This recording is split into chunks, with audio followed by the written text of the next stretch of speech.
Thunder cracked across the Chicago skyline as rain poured in violent sheets. Small feet splashed through puddles, desperate and afraid.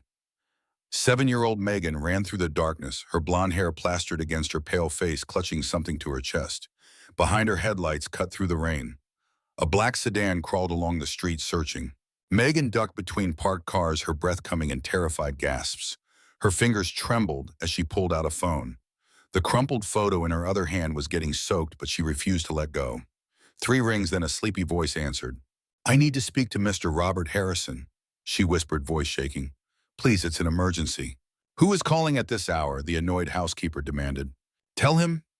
Megan glanced back at the searching car. "Tell him I think someone wants to kill me. My mom is in a picture with him. Please help me." Miles away, in a $20 million mansion overlooking Lake Michigan, Robert Harrison woke to his housekeeper's urgent knock. At 54, sleep rarely came easy to him anymore.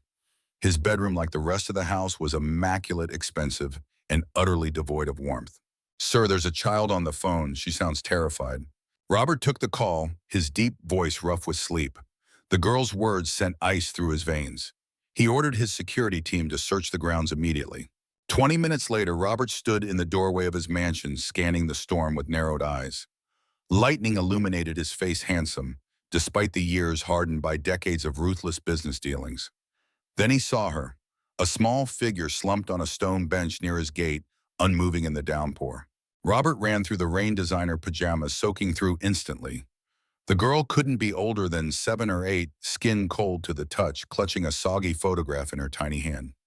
He lifted her effortlessly, this fragile creature who had somehow found her way to his door. Blood from a cut on her arm stained his shirt. "Get Dr. Michaels here now," he barked at his security chief as he carried the child inside. "And keep this quiet. No hospitals, no police, no press." In his cavernous living room, Robert gently placed the girl on a sofa worth more than most cars. Water dripped onto Italian leather. He didn't care. Something about her face triggered a distant memory he couldn't quite grasp. Carefully, he pried the photograph from her fingers. The paper was wet, the image blurred but still recognizable. His heart stopped. The charity gala 8 years ago. And there he was, younger, actually smiling, with his arm around a stunning woman with auburn hair. Catherine, the woman who had disappeared from his life without a trace. Robert's mind raced back to that night. Catherine Morgan, the talented pianist who had performed at the gala. Their whirlwind romance afterward. Her sudden, inexplicable disappearance. He'd hired private investigators, used every connection, but it was as if she'd vanished into thin air. He stared at the child, searching her features. The same delicate nose, the same auburn hair, though darker. Could it be possible? The security feed from earlier that night appeared on his tablet. A woman in a dark coat had been watching the house. Her face was never visible to the camera. Just as Robert enlarged the image, the girl stirred. Her eyes flew open, bright blue, filled with terror. She scrambled backward on the couch, looking wildly around the unfamiliar room. "It's okay," Robert said, keeping his voice gentle. "You're safe now." The girl stared at him, recognition dawning on her face. "You're him from the picture." "My name is Robert Harrison. Can you tell me yours?" "Megan," her voice was small but clear. "Megan Morgan." "Morgan, Catherine's surname." Robert's hands tightened on the arms of his chair.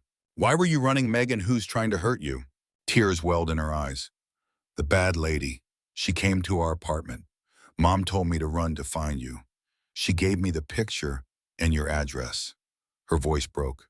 "She said you would help us." Robert noticed the cut on Megan's arm, now being tended to by Dr. Michaels, who had arrived silently. The wound wasn't deep, but it looked like she'd caught it on something sharp while fleeing. "Where is your mother now, Megan?" The girl's lower lip trembled. "I don't know. She was fighting with the lady. There was yelling and breaking things." A sob escaped her. "She told me to run and not look back." Robert poured himself a scotch, hand slightly unsteady. In the reflection of the crystal decanter, he saw not the powerful CEO of Harrison Enterprises, but a man confronting ghosts from his past. 8 years ago, Catherine had walked out of his life without explanation. Now her daughter, possibly his daughter, appeared at his doorstep in the middle of the night, terrified for her life.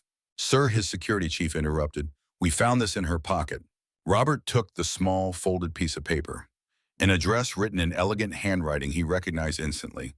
His mother's estate in Lake Forest. His blood turned cold.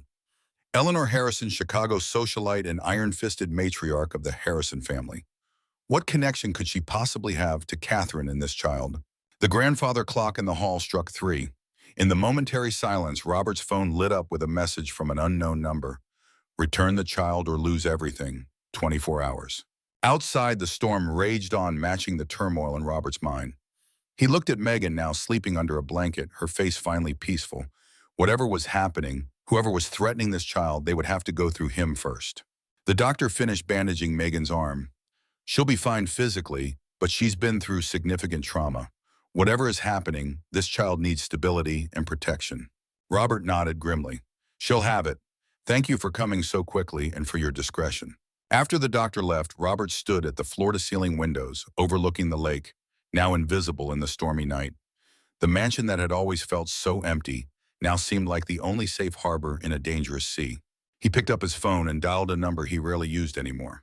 Vincent, it's Robert Harrison. I need your help, and it can't wait until morning.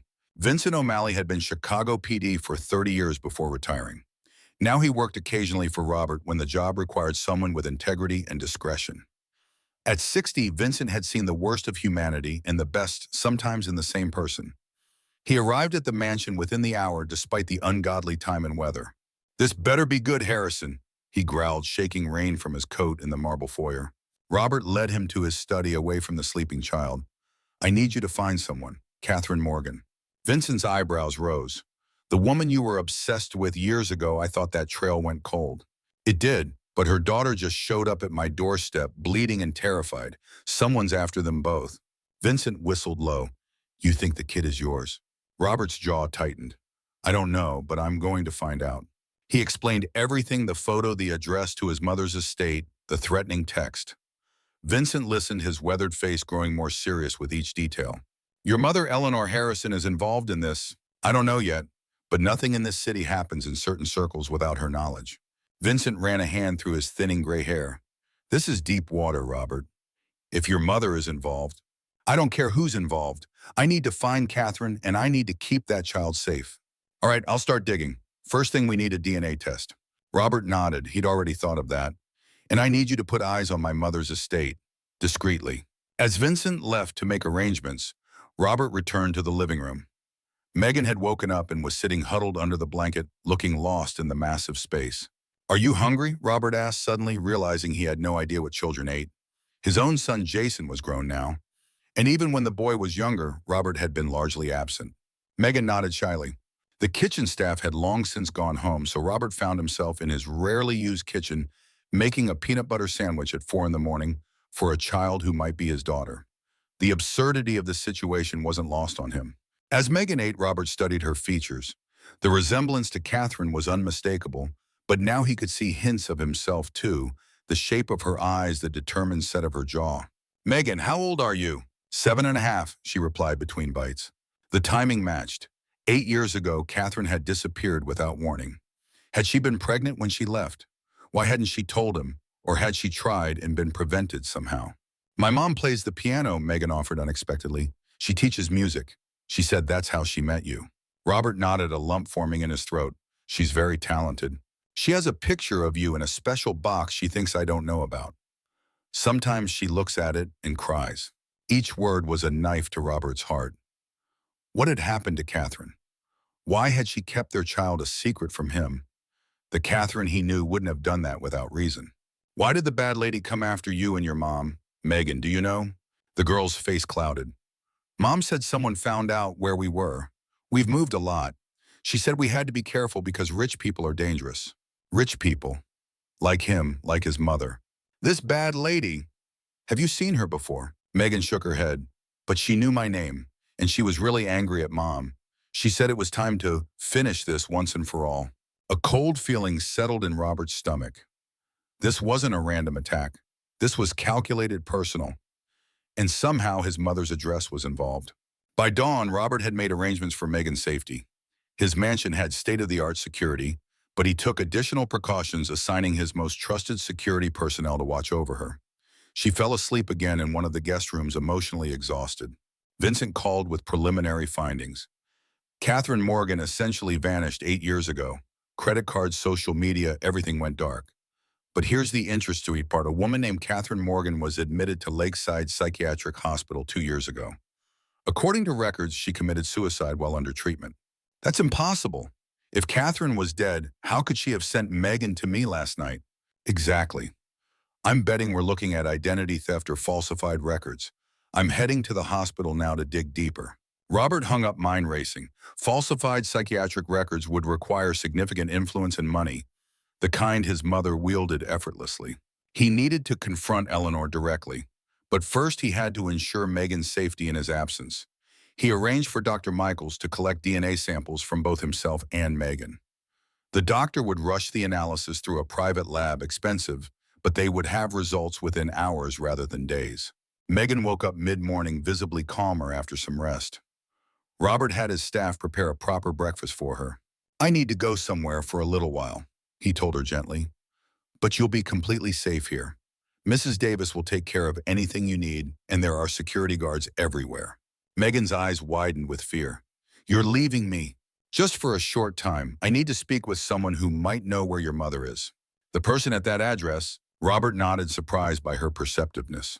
"Be careful," Megan whispered. "The bad lady said other people were helping her." Robert's security chief drove him to Lake Forest, to the sprawling colonial estate where he had grown up. Eleanor Harrison had ruled this house with an iron will for over 50 years, shaping her son into the businessman he became through equal parts privilege and pressure. They had a complicated relationship. Robert respected his mother's business acumen and social power, but had never felt the warmth of maternal love from her. After his father died when Robert was 12, Eleanor had become even colder, more focused on grooming her son to take over the family empire. The housekeeper who answered the door seemed surprised to see him. "Mr. Harrison, we weren't expecting you." "Is my mother home, Agnes?" "Yes, sir, in the conservatory." Robert walked through the familiar hallways past portraits of Harrison ancestors, feeling like an intruder in his childhood home. He rarely visited anymore, their relationship maintained primarily through occasional business dinners and charity events. Eleanor Harrison sat amid her prized orchids, elegant as ever. At 78, her silver hair, perfectly coiffed, reading glasses perched on her aristocratic nose. She looked up as he entered, surprise quickly masked by her usual composure. "Robert, what an unexpected pleasure." He didn't bother with pleasantries. "What do you know about Catherine Morgan?" Eleanor's face betrayed nothing, but her hand tightened almost imperceptibly on her book. "I'm afraid I don't recall the name." "The pianist, from the Baxter Foundation Gala 8 years ago." "Ah." Eleanor removed her glasses. "The girl you were infatuated with briefly. What about her?" "Her 7-year-old daughter showed up at my door last night, terrified for her life, with my address and yours." For just an instant, something flickered in Eleanor's eyes. Fear, it was gone before Robert could identify it. "How dramatic! And why would this concern me?" Robert moved closer, towering over his seated mother. "Because the timing suggests the child might be mine, a child I never knew existed. And somehow your address was in her pocket." Eleanor rose with the grace of a woman half her age. "I assure you I know nothing about this. Perhaps the child is confused, or worse, part of some scheme. Gold diggers are drawn to wealth like moths to flame, Robert. You should know this by now. This isn't about money. Someone threatened this child, someone with connections to you." Eleanor's eyes hardened. "Be very careful with your accusations, Robert. I am still your mother." "And Catherine Morgan? What happened to her, the real Catherine Morgan, not the imposter who supposedly died at Lakeside Psychiatric Hospital 2 years ago?" This time Eleanor couldn't hide her reaction. Her face paled slightly before she regained control. "I think you should leave, Robert. You're clearly distressed, making wild assumptions based on the word of a child." Robert stood his ground. "I'm not leaving until I get answers." "What did you do to Catherine?" "I did what was necessary to protect this family's interests, as I have always done." Eleanor's voice was steel. "That woman was not suitable. Her background, her profession, she was using you to climb socially. You had no right to interfere in my life." "I had every right. The Harrison name and fortune were at stake." As they argued, Robert heard a small sound from the hallway. He turned to see Megan standing there, her eyes wide. She'd somehow followed him, evading both his security and the household staff. "This is her house," Megan whispered, staring at Eleanor with a mixture of fear and recognition. "The place where they kept Mom." Eleanor froze, staring at the child as if seeing a ghost. That's impossible. Robert moved protectively toward Megan. What do you mean they kept your mom here? In the locked room upstairs. Mom told me about it. She said a mean old lady kept her prisoner until she escaped. Eleanor's composure shattered. How dare you bring that child into my home? This is preposterous. But Robert saw the truth in his mother's face. What did you do? He whispered, horrified. Get out, Eleanor hissed. Both of you, before I call the police. Go ahead, Robert challenged. I'm sure they'd be very interested in kidnapping allegations against one of Chicago's most prominent citizens. Eleanor's face contorted with fury and something else calculation. She reached for her phone. You have no idea what forces you're dealing with, Robert. Take the child and go if you insist on this foolishness. But remember, I warned you. Robert took Megan's hand, his mind reeling. As they left the conservatory, Megan tugged his sleeve and pointed down a different hallway. The room was that way, at the end of the hall with the blue carpet. Robert knew the room she meant his father's old study, which Eleanor had kept locked for years, claiming it was preserved in his memory. We'll come back, he promised her quietly, with the proper authorities. In the car, Robert's security chief apologized profusely for losing track of Megan. She slipped out while Mrs. Davis was preparing lunch. I've never seen a child move so stealthily. It's not your fault, but from now on she doesn't leave your sight for a second. Robert's phone rang. Vincent. I've got something. The Catherine Morgan who died at Lakeside was actually a homeless woman named Jane Doe who was given the identity. The paperwork authorizing her admission was signed by a Dr. Reynolds who received a substantial offshore payment the same day. Guess who sits on the hospital's board of directors? My mother, Robert said grimly. Bingo. But here's where it gets interesting. I found a former nurse who remembers the real Catherine Morgan. She says Catherine was kept in a private wing for treatment, but wasn't actually mentally ill. The nurse was fired when she raised concerns. Where is this nurse now? Living in Arizona. I've got her on video call in an hour. Robert glanced at Megan, who was looking out the window unnaturally quiet for a child her age. We're headed back now, and Vincent, my mother, knows. She practically admitted being involved. Jesus, you confronted her already. I had to, but I think I've just accelerated whatever game she's playing. As they drove through the gates of Robert's estate, his phone chimed with a text from the same unknown number. You've chosen the hard way. Now watch your empire fall. Inside the mansion, Robert found Mrs. Davis in a state of distress. Mr. Harrison, while you were gone, a courier delivered this. It was a flash drive. Robert inserted it into his computer with trepidation. It contained a video file. When he played it, his blood ran cold. Catherine, older, thinner, but unmistakably her, tied to a chair in a dark room. A disguised voice narrated, She kept your secret for 8 years, Robert. Now it's going to cost you. $5 million in cryptocurrency. Instructions to follow. You have 48 hours. The video ended with Catherine looking directly into the camera, mouthing something that might have been, I'm sorry. Megan, who had been standing behind him, let out a heartbreaking sob. That's my mom. The bad lady has her. Robert gathered the child in his arms, his mind spinning with rage and fear. Catherine was alive. She was in danger. And somehow his mother was involved, perhaps not in this immediate threat, but in the years of separation that had preceded it. Vincent arrived with more troubling news. Your company is under investigation by the SEC. It just hit the financial wires. Anonymous accusations of fraud dating back 3 years. Robert's jaw clenched. That's impossible. Our books are clean. Maybe, but the allegation alone is enough to tank your stock. Someone's coming at you from all angles. The phone rang again, his executive assistant panicking about the plummeting stock price and board members demanding emergency meetings. Robert's carefully built world was unraveling in real time. As night fell, Robert sat in his study putting the pieces together. His mother had somehow separated him from Catherine when she was pregnant. Catherine had been held against her will, possibly in his mother's house before escaping. Now someone, perhaps working with his mother, perhaps against her, had kidnapped Catherine and was threatening both her life and his company. And at the center of it all was Megan, an innocent child caught in a web of adult vendettas and secrets. Dr. Michaels arrived with the DNA test results. Robert opened the envelope with trembling fingers, though in his heart he already knew the truth. The test confirmed it, 99.9% probability. Megan was his daughter. Robert walked to the guest room where Megan was sleeping, standing in the doorway to watch her peaceful breathing. His daughter. For 8 years he hadn't known she existed. 8 years of first steps, first words, birthdays, and scraped knees all lost to him forever. A fierce protectiveness surged through him. Whatever it took, whatever he had to sacrifice, he would keep her safe. He would find Catherine, and he would uncover the full truth of his mother's betrayal. As he turned to leave, Megan stirred. "Mr. Harrison, you can call me Robert." She sat up, hugging her knees. "Are you my dad? Mom never told me his name. She just said he couldn't be with us because it wasn't safe." Robert's throat tightened with emotion.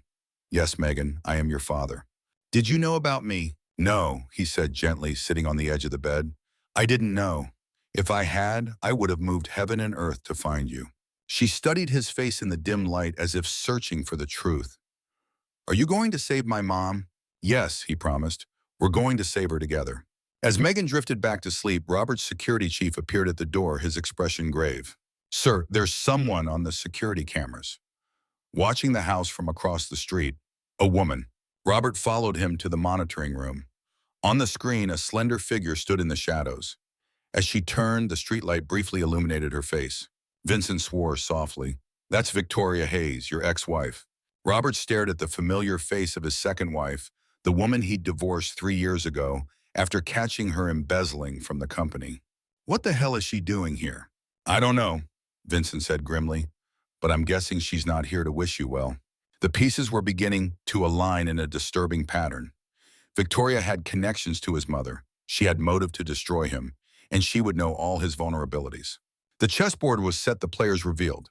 Now it was time to plan his counterattack. The storm had passed, but darker clouds were gathering on the horizon. For Robert Harrison, the real tempest was just beginning. Morning light crept through the bulletproof windows of Robert Harrison's mansion, illuminating dust particles dancing in the air. Robert hadn't slept. His eyes burned as he stared at the stock market ticker on his tablet. Harrison Enterprises had lost 17% of its value overnight. Nearly $2 billion evaporated because of whispers and innuendo. Vincent entered the study with fresh coffee, his weathered face grim. "SEC investigators are requesting documents. Your board is in panic mode." Robert barely heard him. On his desk sat the DNA results confirming what his heart already knew. Megan was his daughter. His flesh and blood had been hidden from him for 7 years, and now both she and her mother were in danger. "We need to move fast," Robert said, his voice rough from exhaustion. "Whoever has Catherine will make contact with ransom details soon." As if summoned by his words, Robert's private phone vibrated. A video message from an unknown number. He hesitated before pressing play, bracing himself for what he might see. Catherine's face filled the screen. Her auburn hair was matted, her left eye swollen. She looked directly into the camera, terror evident despite her attempt at composure. 48 hours, Robert," a digitally altered voice narrated. 5 million in cryptocurrency. If you involve the police, she dies. If you try to trace this communication, she dies. You'll receive wallet details within 24 hours. The video panned around the sparse room where Catherine was being held. Concrete walls, no windows, a steel door. Industrial. Perhaps a warehouse. Catherine's lips moved in the final frame, forming words not meant for her captor. "A message for Robert alone, Victoria, Eleanor knows." Vincent swore under his breath. "That confirms it. Your ex-wife is involved." Robert replayed the video, studying every pixel. "But what does Eleanor knows mean? Is my mother working with Victoria or against her?" Before Vincent could answer, Mrs. Davis appeared at the door. "Sir, Megan is awake. She's asking about her mother." "How do you tell a 7-year-old that her mother has been kidnapped? That ransom demands have been made." Robert found Megan in the kitchen, quietly eating cereal under the watchful eye of a security guard. She looked up as he entered, her eyes, his eyes he now realized, searching his face. "Did you find my mom yet?" The hope in her voice cut him to the quick. Robert sat beside her, choosing his words carefully. "Not yet, but we know she's alive and we're going to get her back." He paused. "Megan, can you tell me about the woman who sometimes visited your mom, the one who made you afraid?" Megan put down her spoon, her appetite gone. "She was pretty, but not nice pretty, scary pretty." "Did you hear her name?" Megan nodded slowly. "Victoria, Mom always got really nervous when she came. They would talk in the other room, but sometimes they yelled." "What did they yell about?" "Money and you." Megan looked down at her cereal. "Victoria said Mom ruined everything, that she should have stayed lost." The pieces were aligning into a disturbing pattern. Victoria Hayes, his ex-wife, somehow connected to both Catherine's disappearance and the current threat. But why now after all these years? Vincent pulled Robert aside as Megan finished her breakfast. Financial analysis came back. Victoria has been struggling since the divorce. The settlement was generous, but she's burned through most of it. 3 months ago, she made contact with several known hackers. She's desperate, Robert concluded. This isn't just about revenge anymore. It's about money, which makes her dangerous. Desperate people make mistakes, but they also have less to lose. Robert's phone chimed with an email notification. Harrison Enterprises stock had fallen another 5%. The board was calling an emergency meeting for noon. I can't leave Megan, Robert said. Vincent nodded. I'll stay with her. But Robert, your company is under attack too. You can't ignore that. The difficult truth hung between them. Robert's entire world was under siege from multiple directions. His newly discovered daughter, his kidnapped former lover, his imploding company, and behind it all the shadow of his mother and ex-wife playing a game whose rules he didn't fully understand. I'll attend virtually, Robert decided, and I need you to follow up on Catherine's possible captivity at my mother's estate. Find that nurse from Lakeside Psychiatric. I need to know exactly what happened 8 years ago. As Vincent made arrangements, Robert knelt beside Megan. I have to work for a little while, but Mrs. Davis will take you shopping for some new clothes and anything else you need. My security team will be with you the entire time. Megan looked uncertain. What if the bad lady finds me? Robert took her small hands in his. No one is going to hurt you, I promise. For the first time, Megan gave him a tentative smile. Mom said you were a good man. That's why she kept your picture. The simple statement staggered Robert. After all these years, Catherine had spoken well of him to their daughter, despite everything. The weight of responsibility pressed down on him with renewed force. The board meeting was exactly the bloodbath Robert had anticipated. Faces on the video conference ranged from concerned to hostile as they demanded explanations for the SEC investigation and plummeting stock prices. These allegations are completely unfounded, Robert stated firmly. Our financial records are impeccable. This is a coordinated attack meant to destabilize the company. Jameson, the oldest board member, peered skeptically through his glasses. And you have no idea who might orchestrate such an attack or why. Robert hesitated. He couldn't reveal the kidnapping or Megan's existence, not yet. I have suspicions. My team is investigating. Meanwhile, we're hemorrhaging value, another board member interjected. Shareholders are demanding answers. Give me 48 hours, Robert insisted. By then, I'll have concrete evidence of who's behind this. The coincidence of the time frame matching exactly with Catherine's ransom deadline wasn't lost on the board. Several exchanged glances of heightened suspicion. 48 hours, Jameson agreed reluctantly. But if you can't restore confidence by then, we'll need to consider temporary leadership changes. The threat was clear. Robert had built Harrison Enterprises from a mid-sized regional company to a national powerhouse. Now he could lose it all in 2 days. As the meeting ended, Robert received a text from Vincent. The former Lakeside nurse Maria Gonzalez was on a secure video call, ready to share what she knew about Catherine's time at the facility. Maria's face appeared on screen, lined with age and worry. I've been waiting for someone to ask about her for years, she began. What they did wasn't right. Tell me everything, Robert urged. Catherine Morgan was brought to Lakeside in January 8 years ago, heavily sedated, almost 9 weeks pregnant. The admitting physician was Dr. Reynolds, who never saw patients, only signed paperwork for the hospital's wealthiest donors. Robert's jaw tightened. His mother sat on Lakeside's board and was a major benefactor. The paperwork claimed severe delusional disorder, but there was nothing wrong with her mind, Maria continued. She was terrified, kept asking about Robert and saying someone was lying to her. How long was she held there? Nearly 7 months, until just before the baby came. She was kept in the private wing where security cameras conveniently malfunctioned. Mrs. Harrison visited weekly. The confirmation sent ice through Robert's veins. His mother had imprisoned Catherine while she was pregnant with his child. What happened after 7 months? Maria's expression darkened.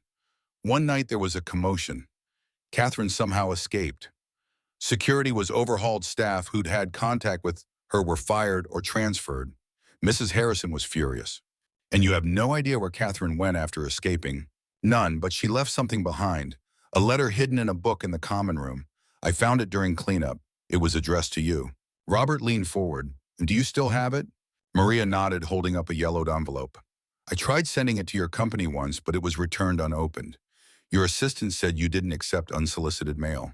The efficient barriers Robert had built around his life, designed to filter out distractions, had inadvertently helped keep him from his daughter. I'm sending you a secure link to upload a photo of the letter, Vincent instructed Maria. Then destroy the original, for your own safety. Minutes later, Robert stared at Catherine's handwriting. Elegant, even in distress. Robert, if you're reading this, I pray it means you're looking for me. They told me you wanted nothing to do with me or our baby, that you paid to have me taken care of. I didn't believe it at first, but after months here watching your mother's cold eyes as she tells me you've moved on, doubt creeps in like poison. I'm going to escape tonight. I won't let our child be born in captivity. If something happens to me, please know I loved you. And if someday you learn the truth, find our child. Protect what I couldn't. Always a Catherine. Robert's hands trembled with rage. His mother had orchestrated all of it. Catherine's disappearance, the lies, the lost years. And now Victoria was somehow involved, perhaps exploiting the situation for her own revenge. Vincent ended the call with Maria after ensuring her safety. We need to search your mother's estate, the room Megan mentioned. Not yet, Robert cautioned. If Eleanor realizes we know everything, she might contact Victoria. We need to keep her in the dark while we locate Catherine. His company phone rang the head of security at Harrison Enterprises. Sir Victoria Hayes was just spotted entering the building. She's requesting a meeting with the board's compensation committee. Robert exchanged a look with Vincent. Deny the request, but don't let her leave. Tell security to detain her on a pretext. I'm on my way. This was their chance to confront Victoria directly, perhaps learn Catherine's location. But Robert couldn't bring Megan to the office, too risky, too public. Mrs. Davis will watch her here, Vincent suggested. My people will guard the perimeter. No one gets in or out without multiple verifications. Robert agreed reluctantly. He knelt beside Megan, who was drawing at the kitchen table. I have to go out for a little while to help find your mom. Megan looked up, her eyes too serious for a 7-year-old. The bad lady knows where she is, doesn't she? I think so, and I'm going to make her tell me. Megan nodded solemnly. Mom says the truth always comes out eventually. Your mom is a very wise woman. At Harrison Enterprises headquarters, Robert entered through the private executive elevator, avoiding the main lobby where press might be gathered. Security Chief Dawson met him on the executive floor. Ms. Hayes is waiting in the small conference room as requested. We told her the compensation committee would meet her shortly. How did she seem? Confident. Too confident for someone who's been blackballed from every corporate position in Chicago. Robert straightened his tie armor against the coming confrontation. Record everything and have security ready to intervene. Victoria Hayes looked exactly as she had the day she'd walked out of their marriage, expensively dressed, perfectly coiffed, with the practiced smile that had once charmed Chicago society. Only her eyes betrayed her, darting to the security camera in the corner as Robert entered alone. Robert, how good of you to meet me personally. Her voice was honeyed, betraying no hint of the malice he knew lurked beneath. Cut the act, Victoria. Where is Catherine Morgan? If she was surprised by his directness, she didn't show it. Catherine Morgan. The name isn't familiar. Robert slid his phone across the table, displaying the security footage of Victoria watching his house the previous night. Try again. Victoria's smile faltered slightly. Checking on an old friend isn't a crime, Robert. Kidnapping is, so is extortion. He leaned forward. $5 million, 48 hours. Does that sound familiar? For just an instant, confusion flickered across Victoria's face. Then understanding followed by something unexpected, genuine alarm. You think I'm behind the ransom demand? She laughed, but there was no humor in it. Oh, Robert, you've missed the point entirely. Enlighten me. Victoria studied him, calculating. I came here today to warn you. Your mother is playing a very dangerous game. My mother, Eleanor, contacted me 6 months ago. Said she needed my help with a delicate family matter. She knew about my financial difficulties. Victoria's perfectly manicured nails tapped the table. She wanted me to locate someone for her, Catherine Morgan. Robert kept his expression neutral despite his racing thoughts. Why would my mother hire you to find Catherine? Because I know things about you, about how you think, about your habits. Eleanor said Catherine had something that belonged to the Harrison family. Something precious. Megan, Robert breathed.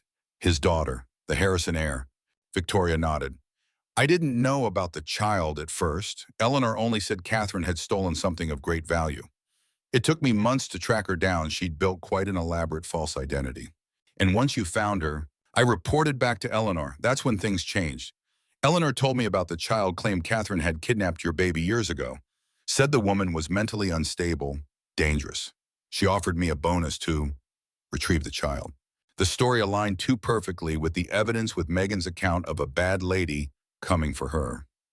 Yet something felt off. If you're working for my mother, why are you telling me this? Victoria leaned forward, lowering her voice. Because someone's taken Catherine and is demanding ransom. That wasn't the plan. Eleanor wanted the child, not a kidnapping. You expect me to believe you're just an innocent contractor? Hardly innocent, but not guilty of kidnapping. Victoria's eyes hardened. Eleanor Harrison may have built her reputation on perfect control, but this situation has spiraled. There's another player involved, Robert, someone even Eleanor fears. Before Robert could press further, his phone vibrated with a text from Vincent. Emergency? Return home immediately. Cold dread washed over him. This conversation isn't over, he told Victoria. Security will escort you to a holding room until I return. Victoria didn't protest as guards entered. Check your mother's business partners, she called after him, especially Anton Kozlov. He's been at her estate frequently. Anton Kozlov, the Russian real estate developer who'd been trying to acquire Harrison properties for years. The connection seemed tenuous, yet potentially significant. Robert broke speed limits, racing back to his mansion, fear clawing at his throat. The security team met him at the gate, faces grave. What happened? He demanded. There was a breach attempt, the lead guard explained. Sophisticated. They took out our perimeter sensors temporarily. We contained it, but what? Mrs. Davis found this in Megan's room. It was a small wireless transmitter, smaller than a dime. A listening device planted, despite all their precautions. Where is Megan? Safe with Mrs. Davis in the panic room, but she's extremely upset. Robert found Megan huddled in a corner of the reinforced room, tears streaming down her face. When she saw him, she launched herself into his arms. They're going to hurt Mom because of me, she sobbed. The voice on the radio said so. What voice? What radio? Between hiccuping sobs, Megan explained. While playing in her room, she'd found a small earpiece hidden in her newly purchased teddy bear. Curious, she'd put it in her ear and heard a woman's voice. We know the girl is with Harrison. The price just doubled. 10 million now, or the pianist loses fingers first. Ice formed in Robert's veins. Someone had deliberately ensured Megan would hear the threat, psychological torture aimed at a child. It's not your fault, he assured her, holding her tight. None of this is your fault. As Megan gradually calmed, Vincent pulled Robert aside. The teddy bear came from the shopping trip. Someone got to the store inventory before it was purchased. Meaning they were tracking Megan even before she reached my house, Robert concluded grimly. This goes deeper than Victoria or my mother. Vincent nodded. About Victoria, our people ran a background check on her recent activities. 6 months ago, she met with Eleanor multiple times. But here's the interesting part. She also met privately with Anton Kozlov, the Russian developer again. The coincidence was too strong to ignore. What's Kozlov's connection to all this? Still digging, but we found something unusual. Kozlov's company recently acquired a warehouse complex on the south side. One of the buildings matches what we saw in the kidnapping video. Hope surged through Robert. That's where they're keeping Catherine. Possibly, but we need to be certain before we move. It could be a trap. Robert checked his watch. 36 hours remained until the ransom deadline. His company was in free fall.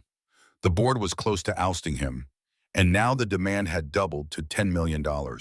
I need to talk to my mother again, he decided, but this time with leverage. While Vincent prepared surveillance of Kozlov's warehouse, Robert made a call to a private investigator who had worked for him in the past. I need everything on Anton Kozlov. Financial records, business dealings, personal life. Especially any connection to Eleanor Harrison. That's sensitive territory, the investigator cautioned. The Russian has friends in low places. I'll pay triple your usual rate, and I need it within 12 hours. Next, Robert called his most trusted board member, James Wilson. James, I need you to initiate emergency protocol Epsilon. There was a sharp intake of breath on the other end. That's designed for hostile takeover attempts. It freezes all major assets temporarily. Exactly.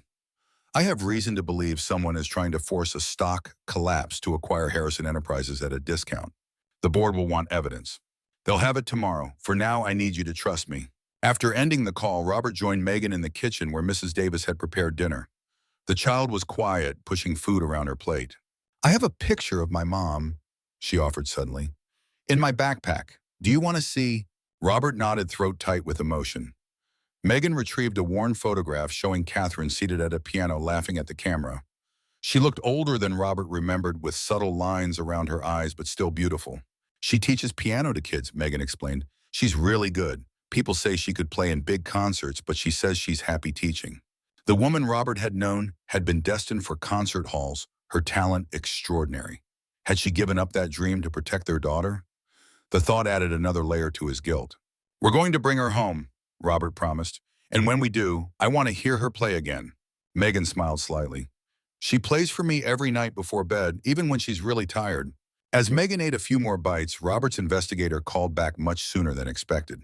You need to see this right away, the man said, voice tense. Sending encrypted files now.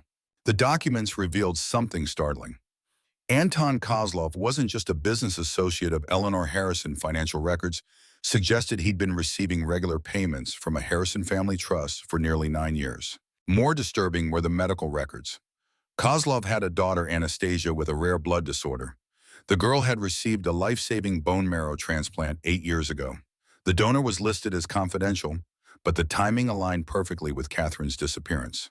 Robert's mind raced, connecting dots. Had his mother used Catherine somehow in treating Kozlov's daughter? Was that why she'd been kept at the estate then? Lakeside Hospital? The scenario seemed far-fetched yet disturbingly plausible given Eleanor's ruthless pragmatism, but it didn't explain the current kidnapping or ransom demand. Before he could pursue this line of thought further, Robert received an alert from his home security system. A car had pulled up to his gate, a black Mercedes with diplomatic plates. Security cameras showed Anton Kozlov himself requesting entry. Sir, what should we do? The guard asked through the intercom. Robert considered his options. Confronting Kozlov might be dangerous, but it also might be his fastest route to answers. Let him in, but alert tactical response to standby. Minutes later, Kozlov sat across from Robert in the study, his massive frame dwarfing the leather chair. Despite his expensive suit and cultivated mannerisms, there was something primitive about the Russian, a barely contained violence in his pale eyes. Mr. Harrison, he began, his accent thick but comprehensible. I come with proposition. Where is Catherine Morgan? Robert asked bluntly. Kozlov's expression didn't change. This is a complicated situation, not what it seems. Uncomplicated. The Russian studied him, then nodded as if coming to a decision. Your mother and I had arrangement. For many years, very profitable for both. But now third party interferes. Victoria Hayes. Kozlov shook his head. Hayes is small player. Useful idiot. Real threat comes from within Harrison family itself. Robert's pulse quickened. Explain. Your cousin David Harrison. He knows about girl, knows about arrangement between me and Eleanor. Thinks he can use this to take control of Harrison Enterprises. David Harrison, Eleanor's nephew who'd always resented Robert's position as sole heir, who'd been passed over repeatedly for executive positions, who had every reason to harbor grudges against both Robert and Eleanor. David kidnapped Catherine. Using my warehouses to frame me. Very clever. He sends ransom demands, makes you think I am involved. Meanwhile, he attacks your company, makes board lose confidence. The scenario fit the facts disturbingly well. David had both motive and opportunity. He'd worked for the company long enough to know its vulnerabilities, and he'd always been obsessed with proving himself worthy of the Harrison name. Why are you telling me this? Robert demanded. What's your angle? Kozlov leaned forward, his massive hands clasped. 8 years ago, your mother offered deal. My company receives certain advantages in Chicago market. In exchange, I provide security services, keeping Catherine Morgan comfortable but isolated, protecting investment. Investment in what? In perfect donor match for my daughter. Kozlov's voice softened slightly. Anastasia had rare condition, needed bone marrow transplant, no matches in registry. Until Catherine. Eleanor discovered match during routine testing she requires for all close to family. When Catherine became pregnant, possibilities expanded. Cord blood stem cells from birth, very valuable, very rare. Disgust rose in Robert's throat. His mother had essentially imprisoned Catherine to harvest biological material for Kozlov's daughter. The depravity was almost incomprehensible. So you kept Catherine captive until she gave birth to Megan. Kozlov nodded. After she escaped, clever woman, but deal with Eleanor remained. I provide occasional services. She ensures business success. And now David has Catherine. To destroy both you and Eleanor, two birds, one stone. Kozlov checked his watch. He gives deadline for show only. He has no intention of releasing woman alive. The blunt assessment chilled Robert to the bone. You know where he's keeping her? Warehouse complex, yes, but heavily guarded. Former military contractors. You cannot go to police. David has contacts there too. So what's your proposition? Kozlov smiled thinly. I provide men, expertise in extraction. You provide immunity from any legal complications regarding past arrangements with Eleanor. You want me to help you cover up the illegal imprisonment of Catherine. Is practical solution. You get Catherine back. I avoid problems. Eleanor maintains position. Only David loses. Robert stood, contempt evident in every line of his body. Get out of my house. Kozlov remained seated unfazed. You reject offer. I'm going to find Catherine. I'm going to bring David to justice. And then I'm going to make sure you and my mother face consequences for what you did. The Russian sighed as if disappointed by a child's naivety. Noble sentiment, but without my help, Catherine Morgan dies tomorrow. David will not hesitate. Get out! As Kozlov left, Vincent emerged from the adjoining room where he'd been listening. You believe him about David? It fits. David always resented me, and he was close to my mother until recently, close enough to know her secrets. But can we trust Kozlov's intel about the warehouse? Robert paced the room, mind racing. We verify independently. Send your best people for surveillance. If Catherine is there, we move tonight. Without Kozlov's men, we use our own team. Ex-military contractors I trust. No one connected to my mother or the Russians. While Vincent coordinated the surveillance, Robert received another text from the kidnappers, cryptocurrency wallet details for the ransom payment. The message ended with a photo of Catherine looking directly into the camera holding a newspaper with today's date. A proof of life, but also a reminder of the stakes. Robert transferred the full $10 million to his private account, prepared to pay if necessary, but he hoped it wouldn't come to that. If David was truly behind this, money wouldn't satisfy him. He wanted control of Harrison Enterprises and revenge against the family members who had marginalized him. 2 hours later, Vincent returned with confirmation. The warehouse Kozlov had identified showed signs of occupation and security consistent with a kidnapping operation. Thermal imaging detected a single human heat signature in an interior room, likely Catherine. We move at midnight, Robert decided. Small team, quick extraction. And Megan, secure in the panic room with Mrs. Davis and 2 guards. No one gets to her. As they prepared for the rescue operation, Robert's phone rang. The caller ID showed Eleanor Harrison. Mother, he answered coldly. Robert, her voice was uncharacteristically strained. I've been trying to reach you. There's something you need to know about David. That he kidnapped Catherine, that he's trying to destroy my company, or that he knows all about your arrangement with Kozlov. Silence stretched for several seconds. How much do you know? She finally asked. Everything. The imprisonment, the medical procedures, using Catherine and potentially Megan as unwilling donors, all of it. You don't understand. Kozlov's daughter was dying. Catherine was a perfect match, one in millions. The stem cells from the birth saved that child's life. So you imprisoned an innocent woman, separated me from my child, all for what? A business deal with a Russian criminal. For family, Eleanor hissed. Everything I've ever done has been for this family, for its survival, its prosperity. No, it was for control, your control. Another pause. David will kill her, Robert. He doesn't just want money. He wants to destroy us both. I'm handling it. Don't be a fool. David has former Spetsnaz on his security team. You need Kozlov's men. I don't need anyone who had a hand in this nightmare, least of all you. He ended the call, silencing her protests. The confrontation with his mother had only reinforced his determination. This ended tonight. One way or another, he would bring Catherine home. As midnight approached, Robert changed into dark tactical clothing. Vincent had assembled a team of 6 former Navy SEALs men who operated in the shadowy world between private security and military contracting. Their leader, Jackson, had worked with Robert before on high-risk business operations in unstable regions. The objective is extraction of 1 female hostage. Jackson briefed his team. Intelligence suggests 8 to 10 hostiles with military backgrounds. We go in quiet, find the target, get out. Minimal engagement. Robert insisted on accompanying them despite Vincent's objections. "I'm not asking," he said firmly. "Catherine needs to see a familiar face." The warehouse complex loomed dark against the night sky, most buildings abandoned except for the one where thermal imaging had detected activity. The team approached silently using night vision in the cover of nearby shipping containers. Jackson's hand signals directed the team into position. Two men neutralized the perimeter guards with tranquilizer darts, silent, non-lethal. Robert followed the main group through a service entrance that their intelligence had identified as minimally monitored. Inside the warehouse was a maze of corridors and storage rooms. Most were empty, but security increased as they moved toward the center, where Catherine was presumably held. Two more guards went down without raising alarms. Robert's heart pounded as they approached the final corridor. According to their intel, Catherine was in the last room on the right.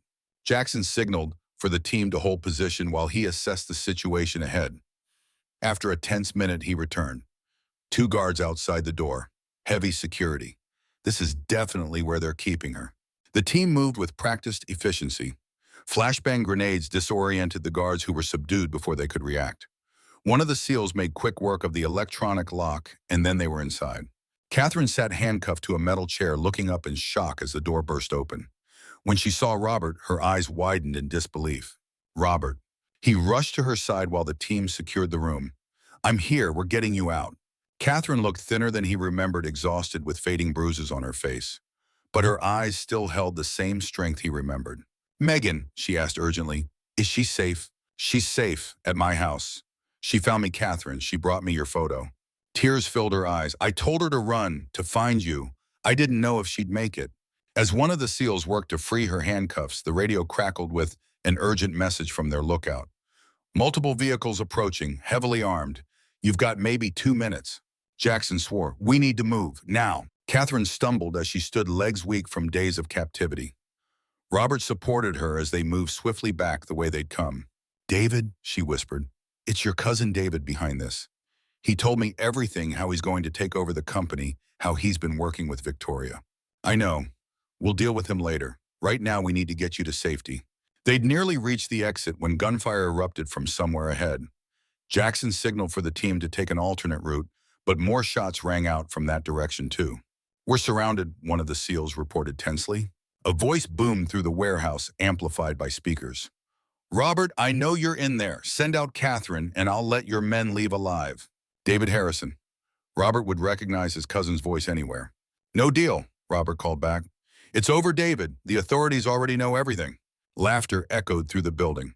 "The authorities? You mean the police chief who plays golf with Eleanor every Sunday? Or the FBI agent whose daughter got into Harvard thanks to her donation? Don't be naive, Robert.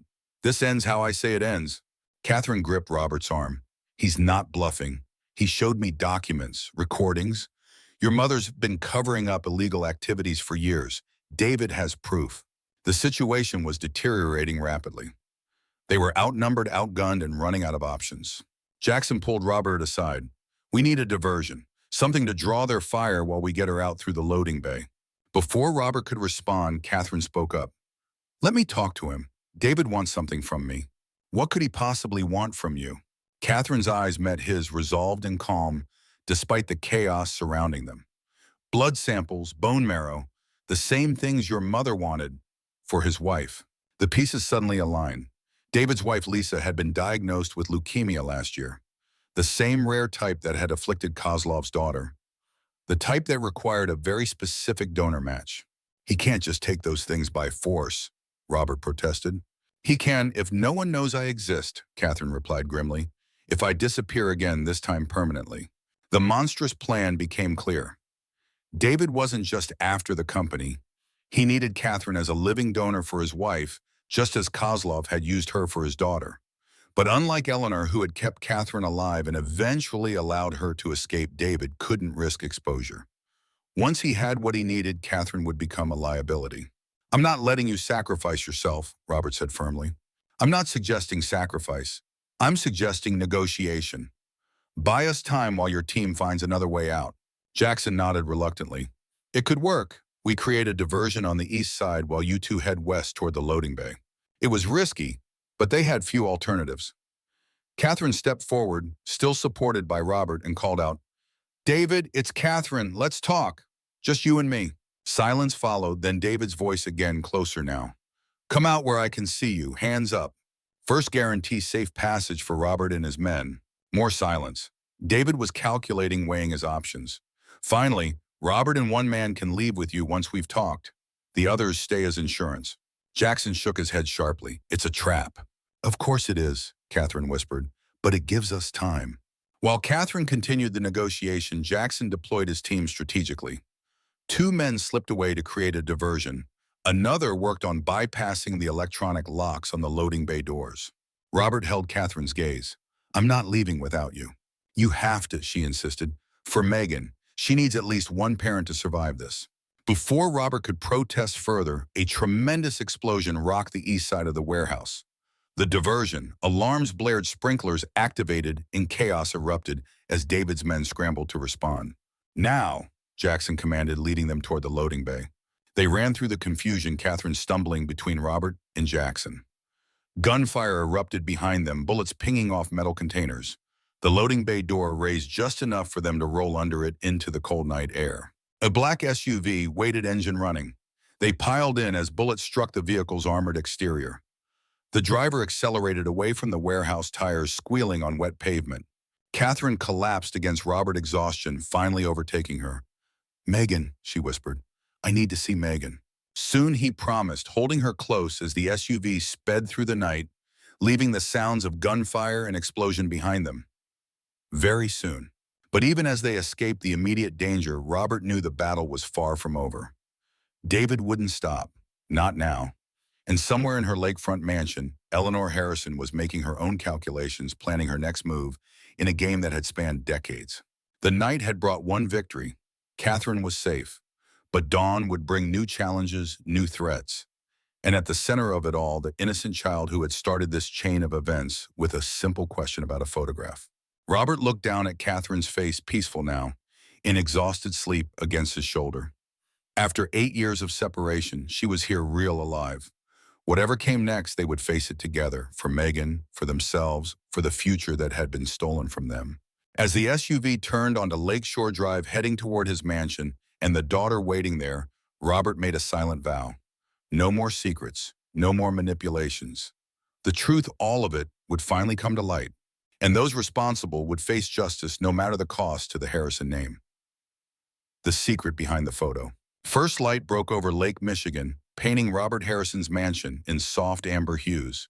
In the kitchen, Catherine Morgan sat with trembling hands, wrapped around a mug of tea, her auburn hair still damp from a shower that couldn't quite wash away the past week's ordeal. Upstairs, Megan slept peacefully, unaware her mother had been rescued during the night. Robert watched Catherine from the doorway, afraid to approach too quickly. 8 years of separation hung between them, filled with secrets and pain. She looked up, sensing his presence. Their eyes met, and for a moment, neither spoke. She looks like you, Catherine said finally, her voice barely above a whisper. She has your eyes. Robert moved closer, taking the chair across from her. She has your spirit. A ghost of a smile touched Catherine's lips. How much do you know? Enough. About my mother, about Kozlov, about how they used you. His jaw tightened. But I need to hear everything, Catherine, from the beginning. Catherine's fingers traced the rim of her mug, organizing thoughts that had been locked away for years. I found out I was pregnant 2 days before I disappeared. I was so happy, Robert. Terrified, but happy. Her eyes clouded with memory. I wrote you a letter, but before I could give it to you, your mother invited me to tea. The image of Eleanor Harrison's cold calculation made Robert's stomach turn. She was so gentle at first, said she wanted to welcome me to the family. Then she showed me files, medical records, showing I was a perfect bone marrow match for Kozlov's daughter. Tests I never consented to from routine blood work at a Harrison-funded clinic. Catherine's voice hardened. She said it was a remarkable coincidence, that I could save a child's life, and that the baby I was carrying might be an even better match. So she took you. Catherine nodded. Not personally. Men came to my apartment that night. I was sedated, taken to your mother's estate. When I woke up, Eleanor explained my new reality. I would stay hidden, have the baby donate cord blood and possibly bone marrow. In exchange, she wouldn't destroy me. Destroy you how? She had fabricated evidence that I'd embezzled from the music foundation where I taught. She threatened to have me imprisoned, to make sure I'd never see my child. Catherine's eyes flashed with remembered fear. I didn't believe she could do these things at first, but after months in captivity watching her manipulate everyone around her, I understood her power. Vincent entered, silently placing a file on the table. Security update. David's men have gone underground, but we've identified most of them. Local police found 2 wounded at the warehouse. Neither is talking. Robert scanned the report, and David himself vanished, but his wife checked into Mayo Clinic yesterday, terminal stage leukemia. Catherine's face showed no satisfaction, only sadness. That's why he needed me. The same reason your mother did. Vincent continued, we've secured the mansion perimeter. Additional teams are watching Eleanor's estate and tracking Kozlov's movements. After Vincent departed, Robert turned back to Catherine. What happened after you escaped? I fled Chicago, changed my name, moved constantly for the first few years, terrified Eleanor would find us. Her voice softened. Megan was my strength. Every time I wanted to give up, I'd look at her and find the courage to keep going. Why didn't you contact me? Try to tell me what happened. Pain flickered across Catherine's face. Eleanor showed me newspaper clippings of you dating other women weeks after my disappearance. Photos of you laughing at galas, carrying on as if I'd never existed. She played recordings of your voice-doctored conversations where you dismissed me as a gold digger. The manipulation ran deeper than Robert had imagined. You believed her. Not at first, but after months of isolation hearing the same lies over and over. Catherine's eyes met his, searching. Would you have believed differently in my position? Before Robert could answer, Mrs. Davis appeared at the doorway. Sir Megan is awake. She's asking for her mother. Catherine rose immediately, her exhaustion forgotten. Robert followed her up the stairs, maintaining a respectful distance. At the guest room doorway, he paused, watching as Megan spotted her mother. Mom! The little girl launched herself across the room, colliding with Catherine in a fierce embrace. Both dissolved into tears, clutching each other as if afraid the other might vanish. Robert stood silently, witness to a reunion bought with blood and sacrifice. Watching them together, his daughter and her mother, he felt like an intruder, a stranger to their shared history of fear and survival. Catherine whispered reassurances in Megan's ear, stroking her hair, checking her arms and face, as if confirming she was unharmed. Finally, Megan looked past her mother and noticed Robert. You found her, she said simply. You kept your promise.